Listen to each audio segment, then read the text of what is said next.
जय हिंद दोस्तों, मैं बसंत कुमार उत्कर्ष एकेडमी में आप सबका स्वागत करता हूं। आज हम लोग चर्चा करेंगे क्लास 10th के सोशल साइंस इकोनॉमिक्स से चैप्टर 1 विकास का। आप लोग जानते हैं हर व्यक्ति के अंदर विकास होना जरूरी है। विकास से संबंधित दो शब्द आते हैं, पहला विकास, दूसरा वृद्धि। वृद्धि हो सकती है, आगे भी जा सकती है, वो पीछे भी जा सकती है, लेकिन विकास एक ऐसा चीज है जो हमेशा पॉजिटिव की ओर जाती है और जीवन प्रयत्न जाती है हमारे अंदर।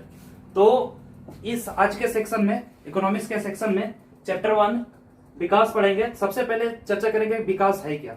तो हम लोग जानते हैं कि किसी भी व्यक्ति में किसी भी तरह की इजाफा होने को विकास कहते हैं। अगर मान लीजिए जाए हमारे अंदर किसी तरह की उन्नति हो रही है, हमारे अंदर किसी तरह का चेंजेज आ रही है, पॉजिटिव चेंजेज आ रही है, उसी चीज को हम लोग विकास कहते हैं। और विकास के हर एक टॉपिक के बारे में हम लोग यहाँ चर्चा करेंगे। जो भी बुक में दिए हुए हैं, बुक्स का जो भी इंपॉर्टेंट टॉपिक्स है उस पर हम दोस्तों चर्चा करेंगे आज। सबसे पहला टॉपिक है विकास क्या वादा करता है, विभिन्न लक्ष्य और विभिन्न व्यक्ति। तो जानते हैं हम लोग देश में हर विभिन्न व्यक्तियों का विभिन्न लक्ष्य होता है। जैसे हमारा भी है, आपका भी है, मजदूर का भी है, एक किसान का भी है, एक पढ़े लिखे इंसान का भी है, एक शिक्षक का भी है। सबका उद्देश्य अलग अलग है, सबका लक्ष्य अलग अलग है, क्योंकि वो व्यक्ति अलग अलग है। तो अगर हम चर्चा करें एक शिक्षक का, जैसे हम लोग दोस्तों शिक्षक हैं, हम लोग का उद्देश्य क्या है? हम लोग सिर्फ सैलरी तक सीमित नहीं है। हम लोग का विकास सिर्फ सैलरी से, सिर्फ पेमेंट से नहीं हो सकता है, बल्कि अगर हमें एक्स्ट्रा टाइम मिल जाता है, एक्स्ट्रा अगर हमें कुछ करने को मिल जाता है, वहां पे जो हम अलग से कर पाएंगे वो हमारे लिए विकास कहलाएगा। चर्चा करते हैं एक भूमिहीन व्यक्ति के लिए। भूमिहीन व्यक्ति हम तो दोस्तों हमेशा सोचेगा, क्योंकि उसके पास भूमि तो है नहीं, जीविकोपार्जन तो करना है, किसी तरह से जिंदगी तो जीना है, तो वो हमेशा चाहेगा कि हम दूसरे के खेतों में अपना फसल को बोएं और जितना ज्यादा से ज्यादा हो सके, जितना ज्यादा से ज्यादा हो सके हम फसल को उपजावें, ताकि वो अपना जीविकोपार्जन अपने परिवारों के साथ अच्छे ढंग से कर सके। इस तरीके से तो, और इसके आगे अगर हम टॉपिक का चर्चा करें आय तथा अन्य लक्ष्य। दोस्तों विकास के लिए, आर्थिक विकास के लिए आय का स्रोत बहुत इंपॉर्टेंट है हमारे लिए। आय अगर हमारा अच्छा नहीं होगा, हमारा इनकम अच्छा नहीं होगा, तो स्वाभाविक हम लोग विकास नहीं कर सकते। वृद्धि करना ठीक है, अगर मान लीजिए हमारा शरीर धीरे धीरे चौड़ा हो रहा है, हम बहुत मोटे हो रहे हैं, वो हमारे लिए वृद्धि है। लेकिन हमारे लिए विकास, चूंकि हम अगर आज 10 रुपया कमा रहे हैं, अगर आज हम 10 रुपया कमा रहे हैं, कल 20 रुपया कमाएंगे, वो हमारे लिए विकास कहलाएगा। ऐसा नहीं कि हमारा शरीर आज हम 10 किलो का थे, कल अगर 11 kg का हो गया तो हमारे लिए विकास कहलाएगा। सो वो सही माने में वृद्धि कहलाता है। लेकिन आज अगर हम 10 रुपये कमाएंगे, तो कल चाहेंगे अपने विकास के लिए, अपने परिवार की उन्नति के लिए, अपनी उन्नति के लिए और देश को एक विकसित राष्ट्र बनाने के लिए हम विकास की ओर बढ़ेंगे, एक नागरिक होने के नाते। सेकंड चर्चा कर रहे हैं हम लोग आय तथा अन्य लक्ष्य। तो आय तथा अन्य लक्ष्य में सबसे पहले दोस्तों हर कोई चाहता है कि चाहे वो मजदूर ग्रेड के हो, चाहे वो बहुत अच्छे पढ़े लिखे इंसान हो, तो उन्हें सबसे पहले वो चाहता है कि मुझे कोई एक नियमित काम मिलना चाहिए, जिस नियमित काम को वो करके अच्छे पैसा कमा सके, अच्छे तरीके से अपना विकास कर सके। दूसरा जरूरी चीज है बेहतर मजदूरी मिले। अगर कोई मजदूर ग्रेड का व्यक्ति है तो मजदूरी वो करना चाहेगा, अगर उसको प्रतिदिन मजदूरी ही नहीं मिलेगी तो बताइए वो अपना इनकम कहां से करेगा, कमाएगा कहां से, फिर वो खाएगा कहां से, अपने फैमिली को चलाएगा कहां से। तो सेकंड थिंग्स बेहतर मजदूरी मिले, ठीक है। और अगर किसान ग्रेड से वो रिलेटेड है, अगर वो किसान है, तो उसके लिए सबसे ज्यादा जरूरी है कि उपज, और उपज होने के बाद ताकि बेहतर उपज हो, अच्छे तरीके से वो कृषि करे, खेती करे, और जब उनकी उपज बेहतर हो, अच्छी हो, तो वो उपज होने के बाद ताकि वो जब मार्केट में अपने सामानों को, अपने प्रोडक्ट को बेचने जाए तो उन्हें अच्छी कीमत मिले। दोस्तों यह है आय के स्रोत, यह है आय का स्रोत। तथा इनके अन्य लक्ष्य क्या है? देखिए कोई भी व्यक्ति सिर्फ अपने इनकम तक सीमित नहीं रहता, या फिर आय करके वो सब कुछ विकास नहीं कर सकता है। उस व्यक्ति की और भी बहुत सारी इच्छाएं होती है। तो इच्छाएं क्या क्या होती है दोस्तों? तो सबसे पहला हर व्यक्ति चाहता है, चाहे वह छोटा व्यक्ति हो या फिर बड़ा व्यक्ति हो, गरीब हो या फिर अमीर हो, वो सबसे पहला चाहता है कि मेरे साथ बाकी लोग जो है वो बराबरी का व्यवहार करें। जैसे अमीरों के साथ व्यवहार किया जाता है, उसी तरह हमारे साथ भी किया जाए, एक किसान के साथ भी किया जाए, एक मजदूर के साथ भी किया जाता है। आमतौर पे हम लोग देखते हैं कि हमारे देश में कुप्रथा आज भी चल रही है अंधविश्वासों की, कि नहीं अगर वो गरीब है तो वो अच्छा है, वो खराब है, अगर वो अमीर है तो वो बहुत अच्छा है। दोस्तों ऐसा भावना हमारे और आपके बीच में नहीं होना चाहिए। तो आय के अलावा अन्य लक्ष्य में यही आता है कि किसी भी व्यक्ति को बराबरी का व्यवहार मिलना चाहिए। दूसरा, समाज में अगर वो रहता है तो समाज में बैठने का अधिकार मिलना चाहिए, समाज में अपने बातों को रखने का अधिकार मिलना चाहिए। और स्वतंत्रता व सुरक्षा सबसे ज्यादा जरूरी है दोस्तों विकास के लिए। अगर हम बहुत अच्छे आय कर ले रहे हैं, बहुत अच्छे इनकम कर ले रहे हैं, तो उसके साथ साथ स्वतंत्रता तथा सुरक्षा हमारे लिए बहुत जरूरी पड़ जाता है, किसी के लिए भी जरूरी पड़ जाता है। और तीसरा सबसे ज्यादा जरूरी चीज है दूसरों से आदर मिले। देखते हैं आमतौर पे हम लोग बाजार जाते हैं तो जो गरीब, जो अच्छे खासे भेष में नहीं रहते हैं, या फिर जो दुकान वाले अच्छे खासे ढंग से नहीं रहते हैं, हम लोग वहां पे सामान खरीदने से कतराते हैं। हम लोग सोचते हैं कि नहीं ये गरीब परिवार से है या फिर नीचे जाति से है। तो दोस्तों ये भावना हमारे अंदर नहीं होनी चाहिए। हमारा अधिकार है, हमारा कर्तव्य है कि हम सभी को एक समान नजर से देखें, ताकि वो भी समाज की उन्नति के लिए, देश के विकास के लिए अपना योगदान दे सके। ठीक है दोस्तों, उसके बाद आय तथा अन्य लक्ष्य के बाद अगर हम लोग चलेंगे तो वहां पे मिलेगा अगला टॉपिक आपको है राष्ट्रीय सुरक्षा। ठीक है, तो राष्ट्रीय सुरक्षा में क्या है, सॉरी राष्ट्रीय विकास, राष्ट्रीय सुरक्षा नहीं दोस्तों, राष्ट्रीय विकास में लिख देता हूं।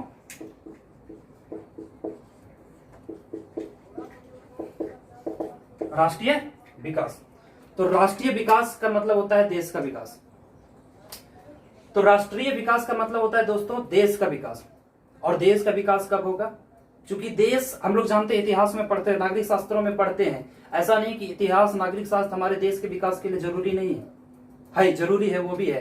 क्योंकि हम लोग नागरिक शास्त्र में पढ़ते हैं कि सरकार 3 स्तर पे काम करती है। ठीक है, और सबसे निचला स्तर आता है ग्राम स्तर, वहां से अगर हम सोचे कि सिर्फ हम और आप मिलकर के अगर राष्ट्रीय विकास कर सकें, तो दोस्तों ये हमारी गलतफहमी है। क्योंकि राष्ट्रीय विकास के लिए सभी व्यक्ति को एक होना पड़ेगा, सभी व्यक्ति का जो आय है वो सही होना पड़ेगा, अच्छा होना पड़ेगा, तभी जाकर के एक राष्ट्र का विकास हो पाएगा। तो अगर एक मजदूर अच्छा इनकम कर पाता है तो स्वाभाविक है कि वो भी राष्ट्र के विकास के लिए ही काम कर रहा है।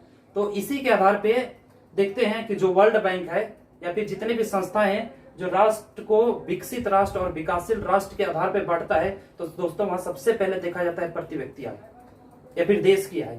देश की आय का मतलब क्या है कि प्रत्येक दिन, प्रत्येक महीना, प्रत्येक साल वहां के व्यक्ति, हर एक व्यक्ति कितने इनकम कर पा रहा है, कितना आय कमा पा रहा है, उसके आधार पे जो विश्व बैंक है वो देशों का बंटवारा करता है। जो ज्यादा कमाने वाला देश है उसको उच्च स्तरीय देश माना जाता है, जो कम कमाने वाला है उसको नीच स्तरीय देश माना जाता है। इस तरह से देश का बंटवारा किया जाता है। तो इसी से रिलेटेड हमारा अगला टॉपिक है, क्या है कि विभिन्न देशों या राज्यों की तुलना कैसे की जाती है। दोस्तों आप बुक में देख सकते हैं कि विभिन्न राज्यों या फिर देश की तुलना किस आधार पे की जाती है। तो सबसे पहले अगर चर्चा करें हम राष्ट्र का, देश का, तो राष्ट्र की जो तुलना है वो प्रति व्यक्ति आय के आधार पे किया जाता है। किस पे किया जाता है दोस्तों, प्रति व्यक्ति आय के आधार पे, जिसको हम लोग कह सकते हैं औसत आय। प्रति व्यक्ति का आय कितना है, एक दिन का या एक महीने का या एक साल, जितने भी, अमूमन इसको एक साल के आधार पे प्रति वर्ष निकाला जाता है प्रति व्यक्ति आय। और अगर प्रति व्यक्ति आय किसी देश की व्यक्ति का अच्छा है, जैसे हमारा यूएसए आ गया, चाइना हो गया, ये सब विकसित देश क्यों है, हमारा इंडिया विकासशील देश है। तो इसका कारण है कि चाइना, अमेरिका के लोग जो है उनकी प्रति व्यक्ति आय प्रति वर्ष उनके क्राइटेरिया में आता है, अच्छे तरीके से वो कमा लेते हैं, अच्छे आय कर लेते हैं। प्लस में जो उनकी अन्य जरूरत है, जैसे उनको हर तरह के अधिकार मिल जाती है। यही वजह है कि दोस्तों आज भारत जो है वो एक विकासशील देश बना हुआ है, लेकिन बहुत सारे देश ऐसे हैं जो बिल्कुल विकसित देश बन करके बैठा हुआ है। तो अगर हम राष्ट्र की चर्चा करें तो राष्ट्र के स्तर पे जब बंटवारा होती है वो औसतम आय के बराबर होती है, मतलब औसतम आय के आधार पे होती है। और अगर औसत आय निकालने बोला जाए दोस्तों, तो औसत आय जो है वो देश की कुल आय, देश की कुल आय,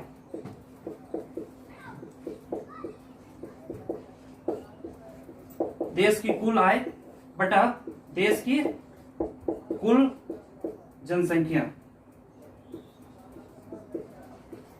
देश की कुल जनसंख्या,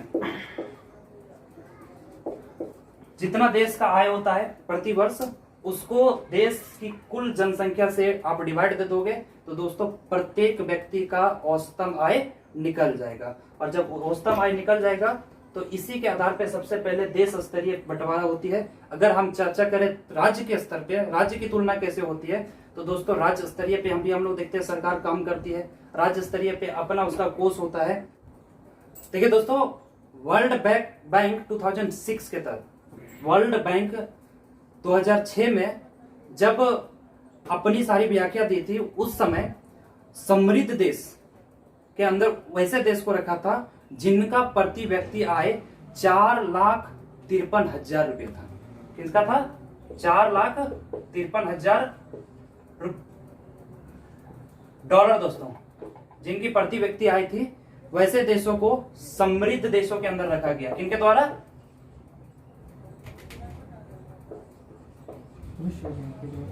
समृद्ध देश कहा गया उसे।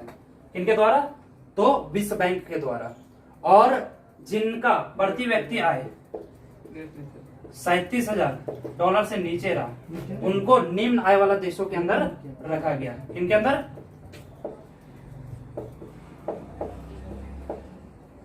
निम्न आय वाला देश कहा गया।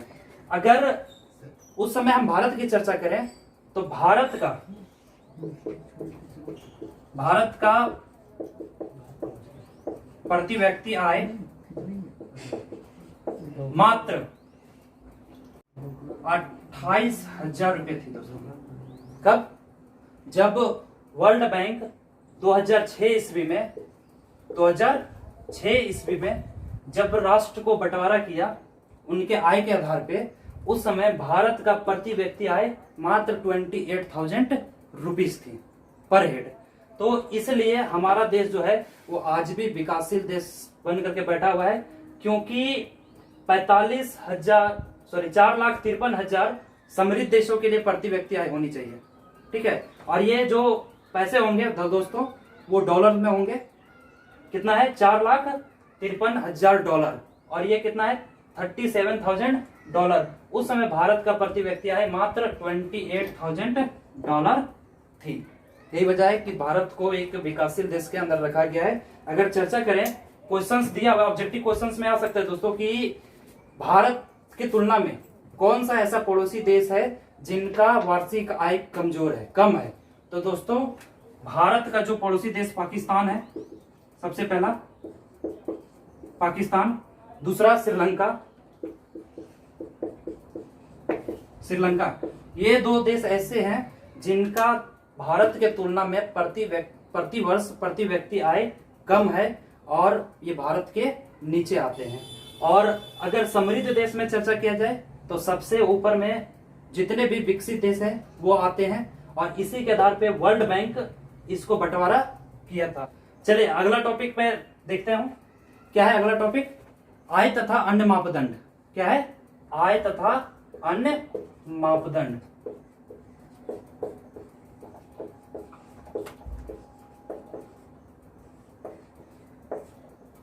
ठीक है, तो आय में हम लोगों ने पढ़ा किस तरीके से कि आय विभिन्न प्रकार का हो सकता है, विभिन्न व्यक्ति का, अलग अलग व्यक्ति का आय का स्रोत अलग अलग हो सकता है। इसके अलावा और भी क्या मापदंड है इसके, तो दोस्तों राष्ट्र स्तरीय पे यहां भी हम लोग देखेंगे कि अपनी सबसे पहले सुरक्षा, क्या? अपनी सुरक्षा। और अपनी सुरक्षा के अलावा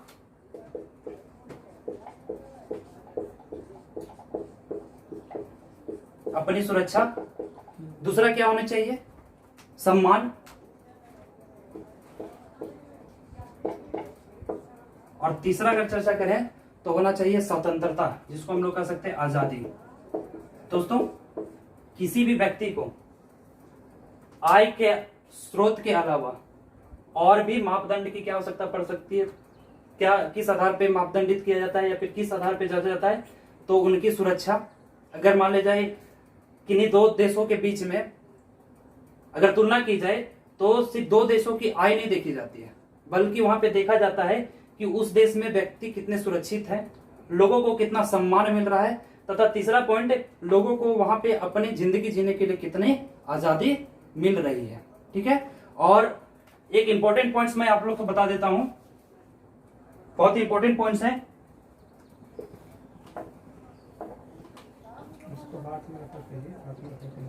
विश्व बैंक के द्वारा, वर्ल्ड बैंक के द्वारा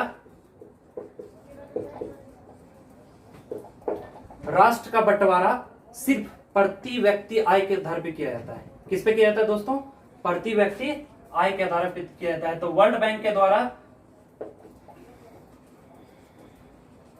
प्रति व्यक्ति आय के आधार पर देश का बंटवारा किया जाता है। लेकिन यूएनडीपी की चर्चा करें, UNDP, United Nation Development Programme, जिसको हिंदी में हम लोग कह सकते हैं संयुक्त राष्ट्र विकास कार्यक्रम, ये जो है वो प्रति व्यक्ति आय के साथ साथ देश के नागरिकों की शिक्षा को देखता है। क्या देखता है दोस्तों? शिक्षा को देखता है, स्वास्थ्य को देखता है, स्वास्थ्य को देखता है, और स्वास्थ्य के बाद वो सबसे अंत में प्रति व्यक्ति आय देखता है। ये क्वेश्चन आता है 1 नंबर के क्वेश्चन में कि जो राष्ट्र का बंटवारा है वो वर्ल्ड बैंक के द्वारा प्रति व्यक्ति आय के आधार पर किया जाता है। लेकिन अगर यूएनडी पे चर्चा करें तो यूएनडीपी जो है वो शिक्षा, स्वास्थ्य और प्रति व्यक्ति आय के आधार पर राष्ट्र का बंटवारा करता है। आगे दोस्तों, सार्वजनिक सुविधाएं। विकास के लिए किसी भी तरह की सार्वजनिक सुविधाएं होना जरूरी है। सबसे पहले जैसे सार्वजनिक सुविधाएं मतलब क्या आ जाएगी? तो सरकारी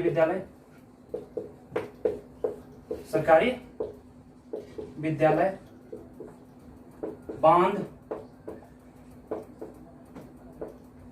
तालाब, इस तरह के। अगर शिक्षा के आधार पर देखा जाए तो सरकारी विद्यालय का होना बहुत जरूरी है। बहुत सारे क्षेत्र में देखते हैं कि सरकारी विद्यालय या फिर विद्यालय का अभाव होने के कारण बच्चों को शिक्षा नहीं मिल पाती है। और ध्यान रखिएगा, किसी भी तरह के विकास के लिए शिक्षा जो है वो एक बहुत ही बड़ा बाधक बनता है।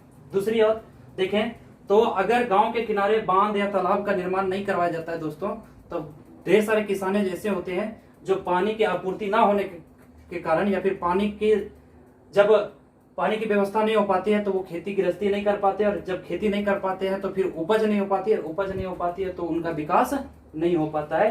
तो ये थी सार्वजनिक सुविधाएं में। अगर लास्ट चर्चा करें तो विकास की धारणीयता, तो विकास की धारणीयता थोड़ा सा हट करके सिलेबस से है। क्या है कि हम लोग देखते हैं कि देश में या फिर हम लोगों को 2 तरह के साधन मिलते हैं, एक है नवीकरणीय, दूसरा है अनवीकरणीय। नवीकरणीय संसाधन उसे कहते हैं दोस्तों जिसका हम लोग पुनः प्रयोग कर सके, जैसे जल, वर्षा के जरिए जब इवापोरेशन होता है तो फिर वो वर्षा के जरिए हमें वापस मिल जाता है। लेकिन अनवीकरणीय की चर्चा करें तो उसमें आ जाता है कोयला, पेट्रोलियम। तो इन सारे वस्तुओं के ढेर सारे ऐसे वस्तु हैं जो नए नए मिलते रहते हैं, जिनका खोज नया खोज होते रहता है। तो वैसे वस्तुओं को चलो ठीक है कि हम अभी तो इग्नोर कर सकते हैं और उन्हें इग्नोर करके चलना चाहिए, लेकिन वैसे संसाधन जो अभी हमारे पास है और समाप्त योग है, इट मीन्स अनवीकरणीय है, वैसे संसाधनों को कोशिश करेंगे कि हम जितना बचा के ही चले, ताकि कल हमारे देश के आने वाले जो पीढ़ी है वो इसका प्रयोग कर सके और वो अपना भी विकास कर सके। धन्यवाद दोस्तों। तो ये थी आज की चैप्टर्स, इसके क्वेश्चन आंसर्स हम अगले वीडियो में चर्चा करेंगे। तब तक के लिए जय हिंद।